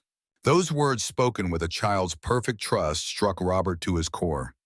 He had kept one promise, yes, but how many unspoken promises had been broken by his absence from her life? Catherine turned still, holding Megan close. Your father brought me home, sweetie, just like I always said he would if he knew where we were. Megan's eyes widened. You told him that he's my dad. Catherine nodded, glancing cautiously at Robert. It was the first time either had openly acknowledged his paternity in Megan's presence. The moment stretched between them, fragile and momentous. Then Megan extended one small hand toward Robert, an invitation he never thought he'd receive. He moved forward, taking her hand gently. She tugged until he joined their embrace, the 3 of them connected for the first time. Robert closed his eyes, memorizing the feeling of holding his family, a family he hadn't known existed days ago. The tender moment shattered as Vincent burst in. We have a situation. Eleanor Harrison is here. Robert straightened immediately. Keep her in the foyer. Do not let her upstairs. Catherine's face had gone pale. She can't see Megan. She won't, Robert promised. Stay here, both of you. Eleanor Harrison stood in the grand foyer, immaculate as always, in a tailored charcoal suit, her silver hair perfectly coiffed, reading glasses dangling from a platinum chain around her neck. At 78, she still commanded the space with an imperious confidence that had intimidated Chicago's elite for decades. But today, Robert noticed something different, a slight tremor in her hands, unusual fatigue lines around her eyes, a barely perceptible tension in her posture. Mother, Robert said coldly, descending the staircase. You're not welcome here. Eleanor's chin lifted. I wouldn't have come if it weren't urgent. David has gone to the board with fabricated evidence against you. Emergency meeting in 2 hours to remove you as CEO. And you came to warn me out of maternal concern. Robert's voice dripped with skepticism. I came because David's true target is the Harrison legacy. He doesn't just want your position, he wants control of everything. The foundation, the family trusts, my seat on the hospital board. The same hospital board that helped you imprison Catherine, that falsified records of her supposed mental illness. Eleanor didn't flinch. Those decisions were necessary. Necessary? Robert's control slipped. You kidnapped a pregnant woman, kept her from me, stole 8 years I could have had with my daughter. I protected this family, as I have always done. Eleanor's voice remained steady. Catherine Morgan was nobody, a piano teacher with no family connections, no proper background. When I discovered she was pregnant, I did what needed to be done. You did it for Kozlov, for his business connections, for his money. I did it for you. Eleanor snapped, her composure cracking. Everything I have ever done has been to secure your future. The Harrison name means something in this city because I made it mean something. Robert stepped closer, towering over his mother. No, you did it for control. You couldn't bear the thought of me choosing my own path, of loving someone you hadn't selected. She would have ruined you, trapped you in a mediocre life with her sentimentality and artistic nonsense. She would have made me happy. Eleanor scoffed. Happiness is fleeting. Power endures. The fundamental difference in their worldviews stood exposed between them. Robert shook his head slowly. Why are you really here? Mother, you don't care about David's takeover attempt. You've been grooming him as a backup for years. Something flickered in Eleanor's eyes, surprised that he'd noticed, perhaps. David has evidence against me as well. Recordings, documents about Catherine, about Kozlov. If he presents them to the board, the scandal would destroy everything I've built. So you want me to save you? Robert laughed bitterly. After what you did to Catherine, to Megan, to me, I want you to save the Harrison name, your inheritance, your daughter's future. At the mention of Megan, Robert's anger crystallized into something colder, more focused. My daughter has a name, Megan, and you will never come near her again. Don't be dramatic, Robert. I'm her grandmother. You're the woman who imprisoned her mother and tried to erase her existence. He stepped back, decision made. Leave my house, now. Eleanor stood her ground. If you don't stop David today, everything collapses. Your company, your reputation, the foundations, all of it. Then let it collapse. I'll rebuild something better from the ashes. For the first time, uncertainty crossed Eleanor's face. This was not the son she had raised, the ambitious executive who valued the Harrison legacy above all else. This was a father protecting his child, a man who had glimpsed a different kind of wealth than the one she had taught him to prize. You don't mean that, she said, but her voice lacked conviction. I've never meant anything more. Security will show you out. As guards appeared to escort Eleanor, she paused, reaching into her handbag. One last thing, I brought this for you. She extended a flash drive. Everything on David, his wife's medical records, his offshore accounts, the falsified evidence against you. Use it or don't, but don't say I never gave you a choice. Robert took the drive without comment, watching as his mother was escorted from his home. Despite everything, a lifetime of conditioning made him wonder if he was making a catastrophic mistake. Eleanor Harrison had been the architect of the Harrison Empire for 50 years. Without her machinations, her ruthless foresight, would it all crumble? Vincent appeared at his side. Sir, the security team found listening devices in her purse. She was recording your conversation. Of course she was. Even now, Eleanor played chess while others played checkers. The flash drive was likely both genuine intelligence on David and a Trojan horse containing something to benefit Eleanor. Have it analyze the drive in a secure environment and sweep the house again for bugs. Upstairs, Catherine was brushing Megan's hair, a simple maternal act that stopped Robert in the doorway. For a moment, he allowed himself to imagine a different past one, where he had been there for first steps and bedtime stories for skinned knees and birthday candles. Was that her? Catherine asked quietly, not looking up from Megan's hair. Your mother. Yes, she's gone now. Catherine's hands stilled momentarily. She'll never stop, Robert. She'll find other ways to control the situation. Not this time. He entered the room, fully kneeling to meet Megan's eyes. I need to go to my office for a few hours, to protect our family and make sure David can't hurt us anymore. Megan studied him with a gravity beyond her years. Are you coming back? The question carried the weight of her experience of people who left and never returned, of promises broken. Robert felt its importance like a physical pressure in his chest.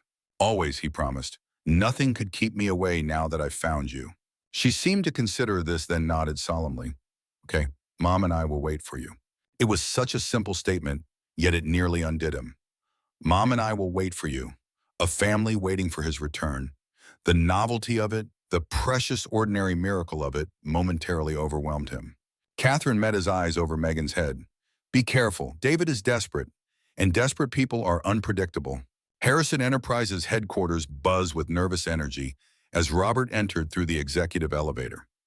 News of the emergency board meeting had spread, and employees watched with poorly disguised concern as their CEO strode through the main floor, Vincent and two security personnel flanking him.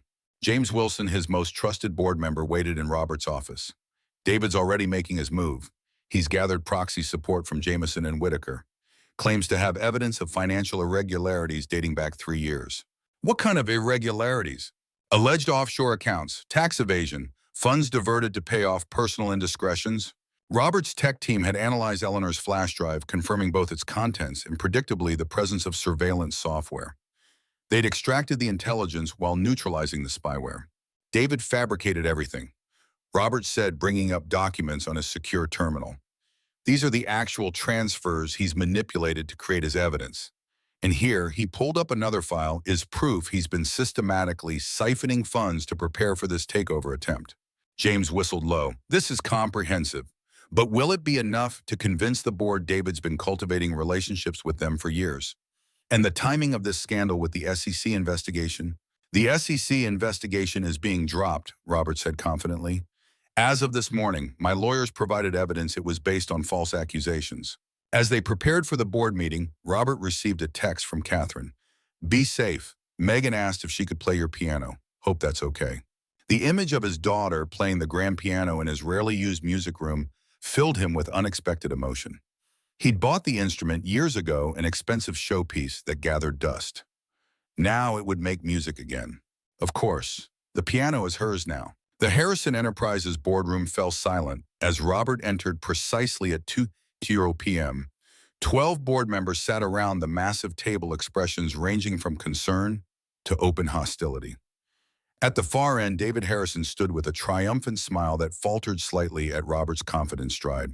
At 45, David had the same Harrison height and bearing, but where Robert's features had settled into distinguished maturity, David showed the effects of long, simmering resentment.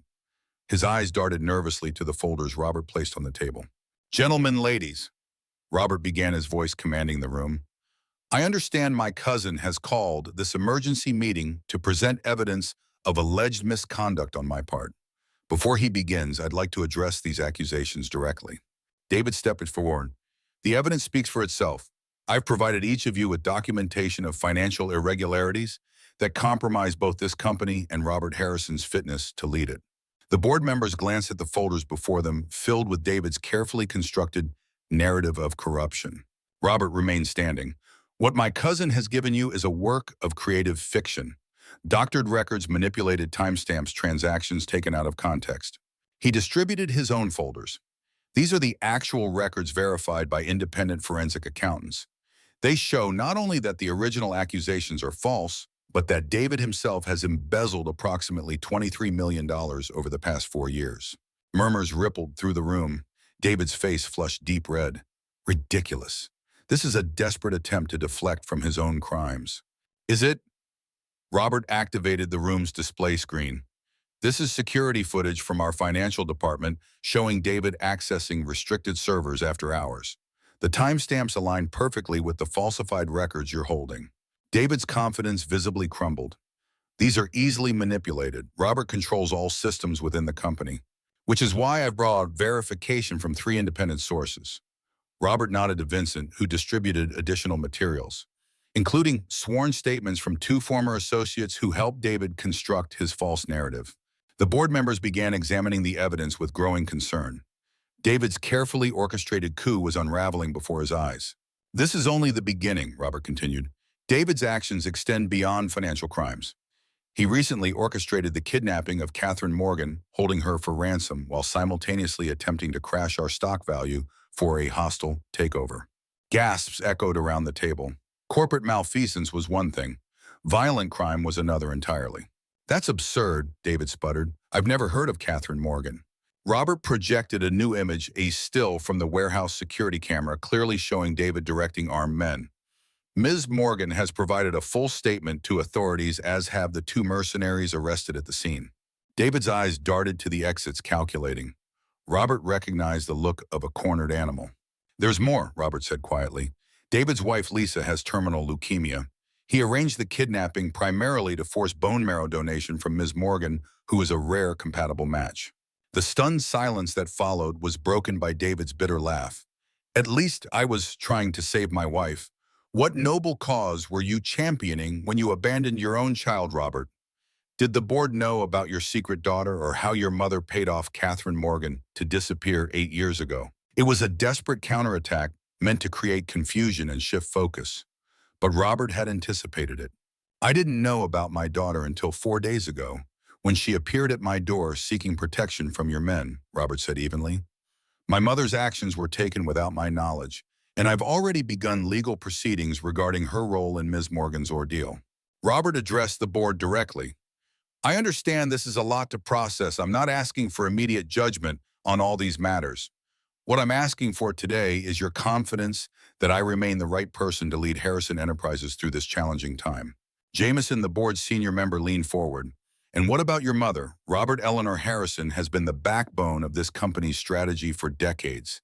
These allegations against her are true, Robert finished, and painful to acknowledge.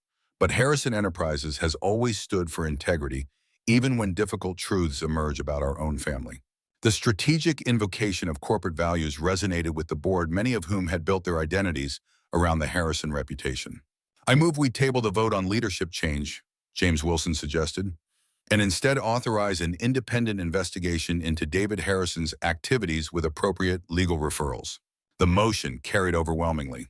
As security personnel entered to escort David from the premises, he locked eyes with Robert, hatred burning in his gaze. This isn't over, he hissed. Lisa is dying. I'll do whatever it takes. I know, Robert replied quietly. That's why I've arranged for a bone marrow screening program through the Harrison Foundation, starting with all compatible blood types in our employee database. Lisa will get the help she needs, David, just not through kidnapping and extortion. For a moment, confusion replaced rage in David's eyes. The concept of solving a problem ethically seemed foreign to him after years of Eleanor's influence. Then the guards led him away, his Harrison legacy in tatters. The afternoon stretched into evening as Robert worked with the board to stabilize the company and communicate with key stakeholders. By the time he left the office, stars had appeared over Chicago's skyline. Vincent drove in silence, respecting Robert's need to process the day's events. As they approached the mansion gates, Vincent finally spoke. Eleanor Harrison left the country 3 hours ago, private jet to Switzerland. Robert nodded, unsurprised. His mother had always maintained exit strategies. Have our people monitor her accounts. She won't stay gone long. And Kozlov, still in Chicago but liquidating assets. He knows his arrangement with my mother is finished. What about Victoria? Any sign of her?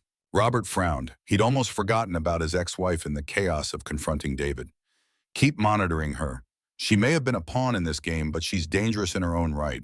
As they pulled up to the mansion, Robert noticed something different about the imposing structure. Warm light spilled from nearly every window, banishing the cold museum-like quality it had always possessed. The sound of piano music drifted through the evening air. Sir, Vincent said, a rare smile touching his weathered face. I believe your family is waiting. Family. The word still felt new, precious, almost foreign on Robert's tongue, but undeniably right. Inside, the music led him to the rarely used music room. Catherine sat at the grand piano, eyes closed, fingers dancing across keys with the passion and precision he remembered from years ago. Megan sat beside her on the bench, watching her mother with naked adoration.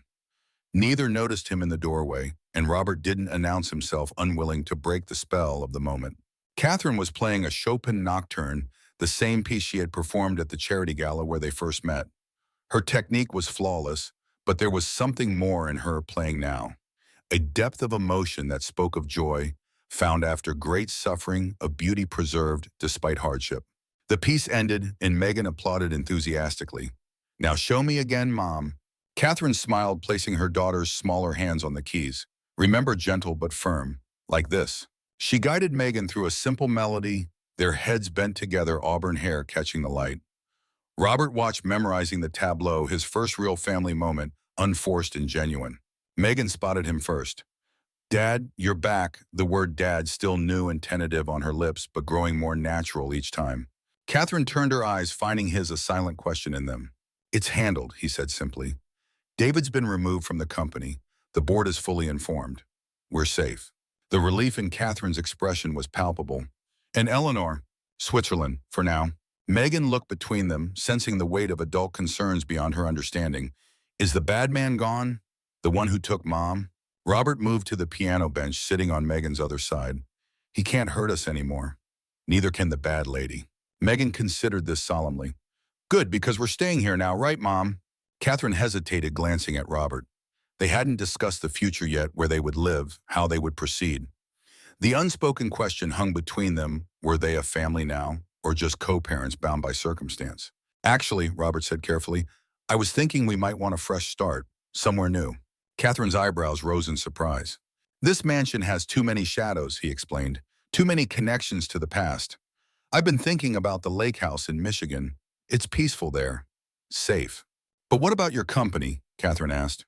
I'm stepping back, not retiring, but delegating more. James Wilson will take over as interim CEO while I focus on, he paused, looking at Megan, more important things. The decision had crystallized during the board meeting, watching David's desperate grasping for power and position.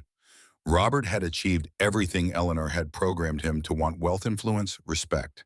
But those achievements felt hollow compared to the simple joy of watching Megan learn piano from her mother. I've missed too much already, he said softly. Catherine's eyes glistened with unshed tears. Robert, you don't have to. I want to, he interrupted gently. I need to. Megan, following the conversation with surprising perception, put her small hand over his. I can teach you piano too. Mom says I'm a good teacher. Robert smiled, his heart expanding in his chest. I'd like that very much. Later that night, after Megan had gone to bed, Robert led Catherine to his study. The room was masculine and formal, with leather-bound books and expensive art, a space designed to project power rather than comfort. It struck Robert now how much it reflected Eleanor's influence rather than his own taste. I have something to show you, he said, unlocking a hidden panel behind his desk. Inside was a small safe, which he opened with practiced ease. Catherine watched curiously as he withdrew a small, worn velvet box. I kept this, he said quietly, opening it to reveal a delicate silver bracelet. It was meant to be a gift for our first anniversary. Catherine's breath caught as she recognized the piece designed to match the necklace he had given her when they were together. The necklace she had managed to keep with her all these years, even through captivity. I never believed you were really gone, Robert admitted. Not completely. I looked for you for nearly 2 years before I finally accepted what my mother told me. Catherine touched the bracelet gently. All this time, I couldn't let it go. Even after I married Victoria, a mistake born of loneliness and my mother's orchestration, I kept this. It was all I had left of what felt real. Catherine met his eyes, a world of unspoken emotion passing between them. So much time lost. But not everything, Robert said, taking her hand. We have Megan. We have now, if you want it. The question between them remained unspoken, but undeniable. After a long moment, Catherine nodded. One day at a time. One day at a time, he agreed. On the terrace overlooking the lake, they sat together in companionable silence, the night air carrying a gentle chill. Robert had wrapped a blanket around Catherine's shoulders. 2 glasses of wine sat between them, barely touched. I keep thinking this isn't real, Catherine said, breaking the silence. That I'll wake up back in that warehouse. Or worse, that none of this happened, and I'm still running, still looking over my shoulder. Robert understood the feeling. 4 days ago, he'd been a different man, successful but empty, powerful but alone. Now, his entire world had shifted on its axis. It's real, he assured her. We're safe now. Catherine turned to face him fully.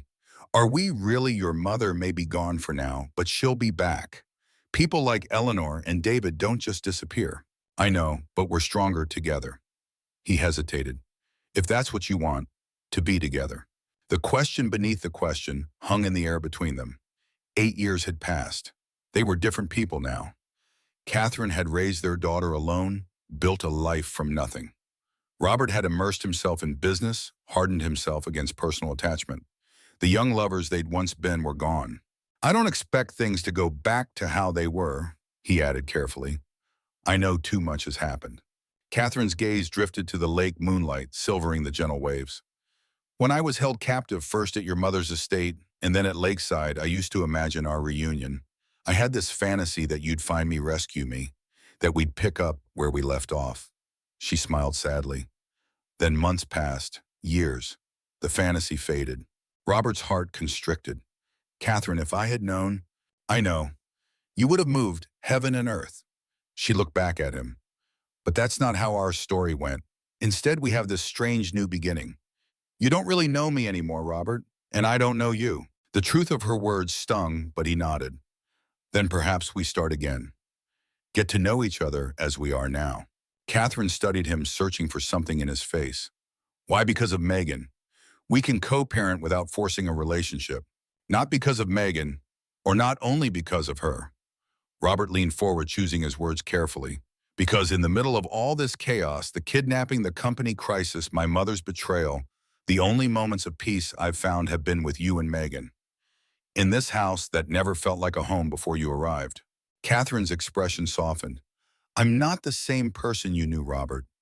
I'm harder now, more cautious. I've learned to be suspicious of happiness. I'm not the same either. I'm less driven, less certain of what matters. He reached across the space between them, not quite touching her. But I'd like the chance to find out who we could be to each other now. After a long moment, Catherine placed her hand in his, a tentative connection, fragile but real. Slowly, she said, one day at a time. One day at a time, he agreed. 3 months later, the lake house on Michigan's western shore buzzed with activity. Contractors moved through the sprawling property, expanding the deck, renovating the guest cottage, installing a state-of-the-art security system that balanced protection with unobtrusiveness. Robert stood on the beach watching Megan build an elaborate sandcastle at the water's edge.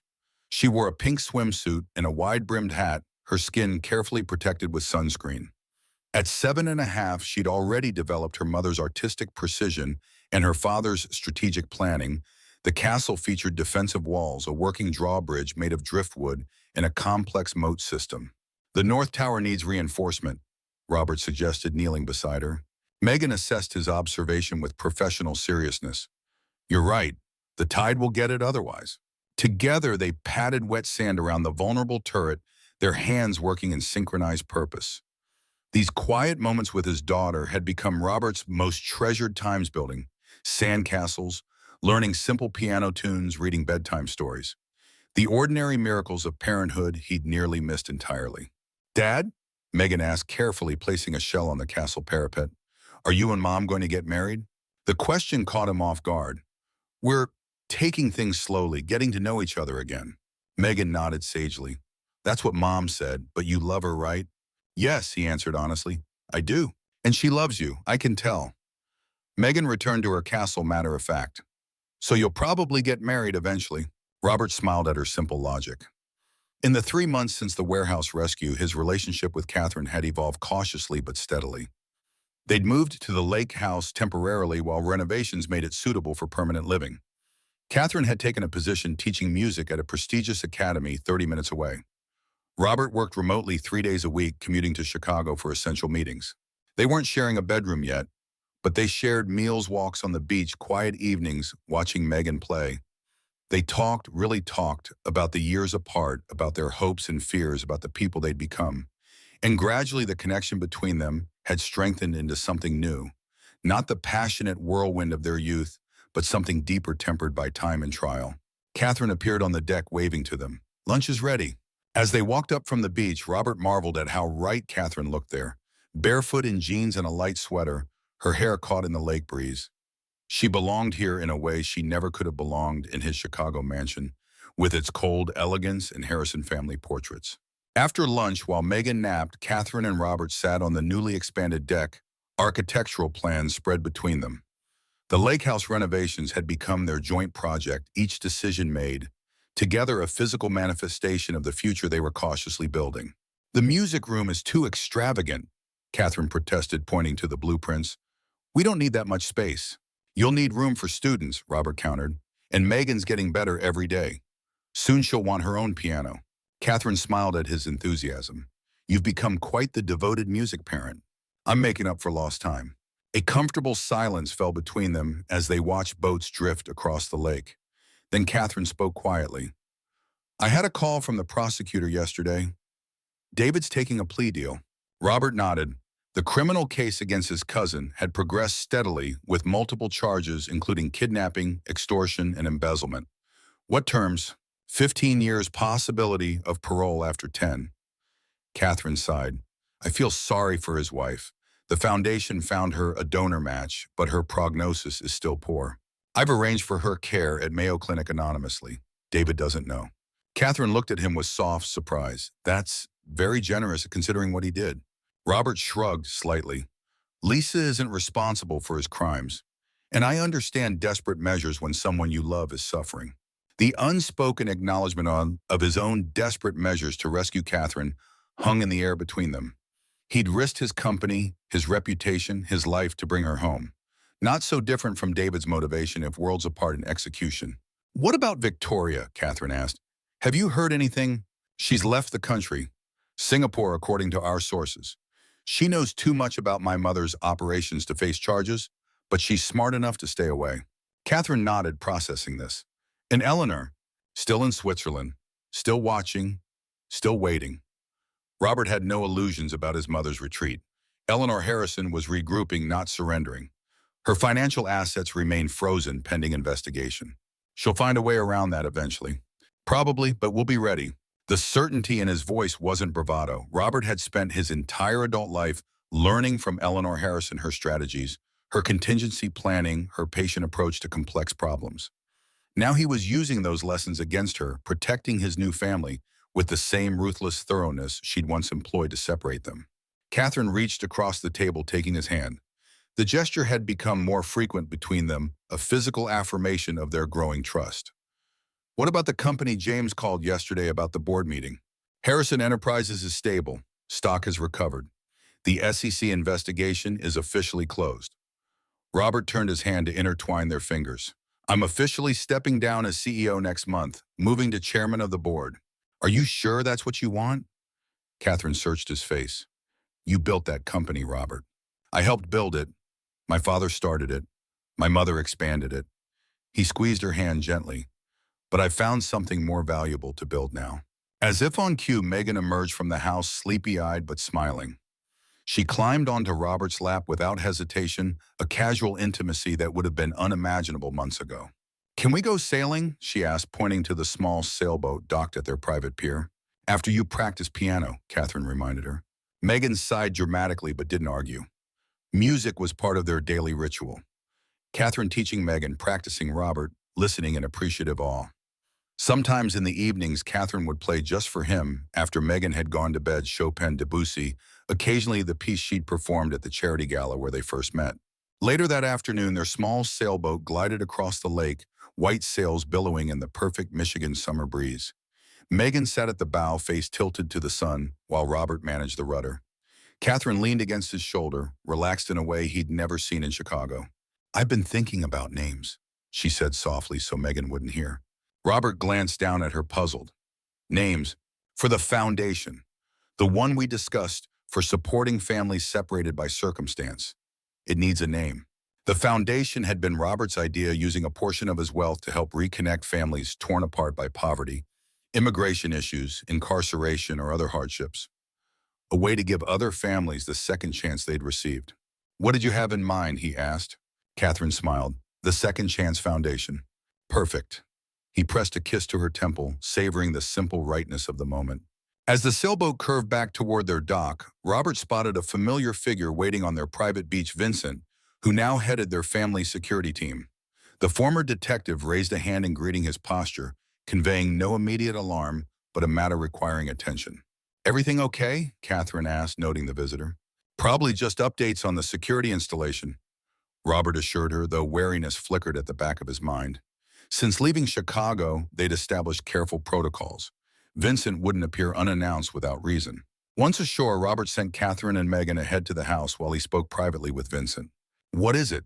Eleanor Harrison returned to the country last night, Vincent reported. Private airfield in upstate New York. Robert tensed. Destination? Unknown. She's traveling under an alias, but facial recognition caught her at the airfield. Vincent handed him a secure tablet. There's more. She's been in contact with Anton Kozlov. Multiple calls from Switzerland over the past week. The information sent a cold spike of concern through Robert. Eleanor and Kozlov renewing their alliance suggested new schemes in development. Increased security protocols, Robert instructed. Full surveillance perimeter. I want daily reports on both Eleanor and Kozlov's movements. Already done. Vincent hesitated. There's one more thing. This arrived at your Chicago office yesterday. He handed Robert a small envelope addressed in Eleanor's distinctive handwriting. Inside was a single sheet of expensive stationery containing just two sentences. A grandmother deserves to know her only grandchild. This isn't over, Robert. The implied threat chilled his blood. Not a direct danger, Eleanor was too strategic for that, but a reminder that she remained in the shadows watching, waiting for an opportunity to insert herself back into their lives. She'll never stop, Robert murmured. No, Vincent agreed, but neither will we. That evening, after Megan was asleep, Robert showed Catherine the note. Her face paled, but he saw no fear in her eyes, only steely determination. We knew this would happen eventually, she said. We're prepared, Robert assured her. Security is ironclad. Eleanor can't get near Megan. Catherine nodded, but her expression remained troubled. It's not just physical access I worry about. Eleanor is patient. She thinks in decades, not days. She'll wait until Megan is older, then approach her directly. Try to win her loyalty. The scenario was disturbingly plausible. Eleanor Harrison played the long game better than anyone Robert had ever known. Then we make sure Megan knows the truth. The whole truth when she's old enough to understand it. He took Catherine's hands in his.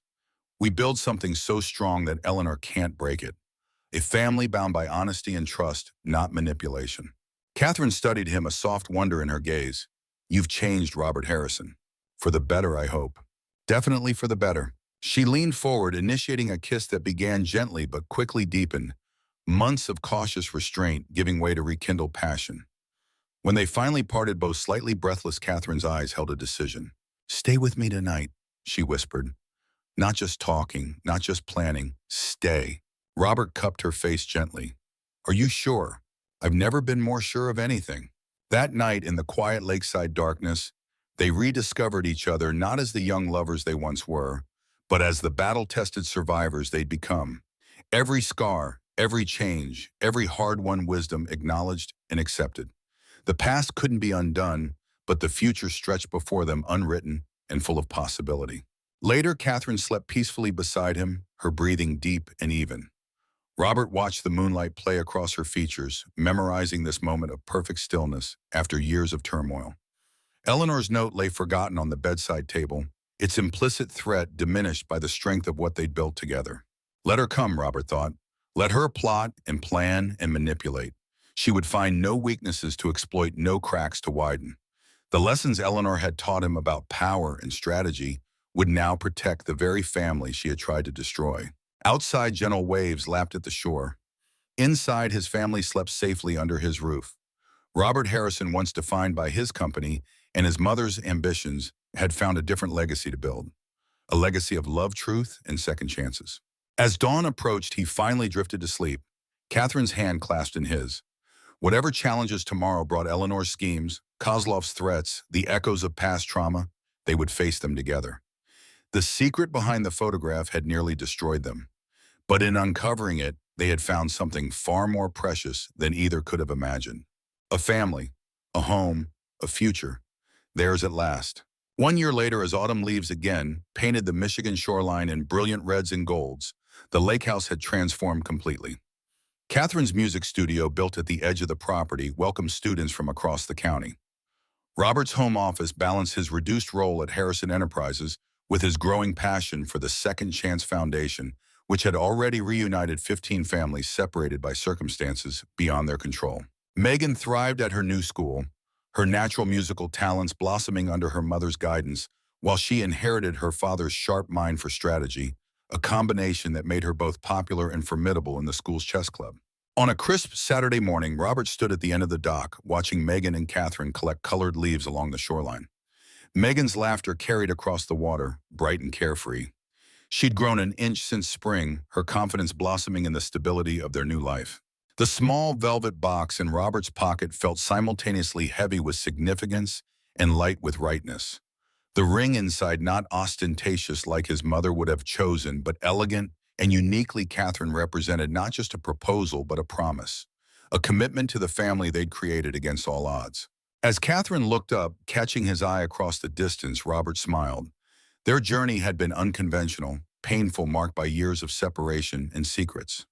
But standing here now, watching his daughter race along the shoreline, Seeing the woman he loved waiting for him, he knew with absolute certainty that everything, every struggle, every confrontation, every painful truth uncovered had led them exactly where they were meant to be. A mile away, in a black sedan with tinted windows, Eleanor Harrison watched the lake house through binoculars. She had spent a year regrouping, rebuilding her network, preparing for her return to their lives. But as she observed the family, they had become solid, loving, united. Even her calculating mind recognized an unwinnable game when she saw one. "Take me back to the airport," she instructed her driver, putting away the binoculars. Eleanor Harrison would never admit defeat. She would simply redirect her energies elsewhere. For now, the satisfaction of seeing her carefully orchestrated plans crumble had been bitter medicine, but perhaps in some small corner of her heart, she recognized that Robert had found something she never had, something more valuable than power or control, something real. Back at the lake house, oblivious to their visitor, Robert walked toward his family. Catherine met him halfway, her eyes curious as she noticed his expression. "Everything okay?" she asked. "Perfect," he answered, taking her hand. "Absolutely perfect." Megan ran up to them, arms full of colorful leaves. "Look what I found. Can we press these in a book, like you showed me, Mom?" "Of course, sweetie," Catherine smiled. "Why don't you take them inside and get the big dictionary? We'll be right there." As Megan raced toward the house, Catherine turned back to Robert. "You have that look. What are you planning?" Instead of answering, Robert drew the small box from his pocket and opened it. The simple question that followed required no elaborate speech, no grand gestures, just the truth of who they were and what they wanted. Catherine's eyes shimmered with tears as she nodded, wrapping her arms around him. The ring slipped onto her finger as if it had always belonged there, much like how they had finally found their way to each other, despite everything that had tried to keep them apart. From the house, Megan watched through the window, grinning broadly. She'd known all along, of course. In the simple, clear-eyed wisdom of children, she had recognized what the adults were still figuring out, that some bonds can't be broken, some love stories can't be erased, and some families are meant to be, no matter how long or winding the path to get there. The secret behind the photograph had been a beginning, not an ending. A first chapter in a story still being written day by day, choice by choice, moment by precious moment, together. Eleanor's shadow would always linger somewhere at the edges of their lives. The past couldn't be erased, but it no longer defined them. What defined them was this moment, this choice, this love. Robert Harrison stepped forward to meet his future hand in hand with the family he had almost lost, but had finally irrevocably found.